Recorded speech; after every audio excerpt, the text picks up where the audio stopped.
எப்பவுமே எங்களது கெபி பக்கம் தான் போவா, இல்ல மெயின் ரோடு. நாங்க எல்லாமே மெயின் ரோடு. ஆனா நாங்க கம்பல்சரி அந்த சந்து தான் வருவோம், அந்த சந்து தான் போவோம்.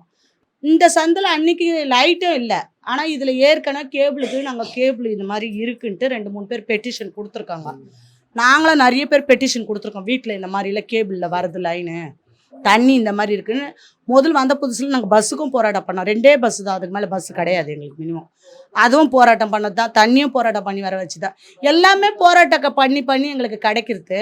நாங்க என்ன சொல்றோன்னா, நீங்க பார்த்து செய்யணும். நாங்க வந்து போராடக்கூடாது. எங்களுக்கு குடுத்த ஏரியா நல்ல ஏரியா. நாங்க 45 வருஷமா அதுல தான் வசிச்சோம். அய்னாவரம் பகுதி தான். எங்கள நீங்க வந்து மெட்ரோ ட்ராங்க் வருது, மெட்ரோ பழுப்பு வருதுன்னு தான் சொல்லின்னு வந்து இங்க தூக்கின்னு வந்து போட்டீங்க. இதுல இருக்கக்கூடாது. நாங்க நல்ல இடமா குடுக்குறோம்னு சொல்லி தூக்கின்னு வந்து போடும்போது, இங்க கரண்ட் வசதி இல்ல, தண்ணி வசதி இல்ல. செப்பரேட்டா பொம்பளைங்க வெளிய முடியாத நெலம. நாங்க காலையில சீக்கிரம் போயிட்டு, இங்க 6 மணிக்குள்ளயே இருக்கிற மாரி நெலம தான். இல்லன்னா இதுல நெறைய நடந்திருக்கு இதுல ப்ராப்ளம்.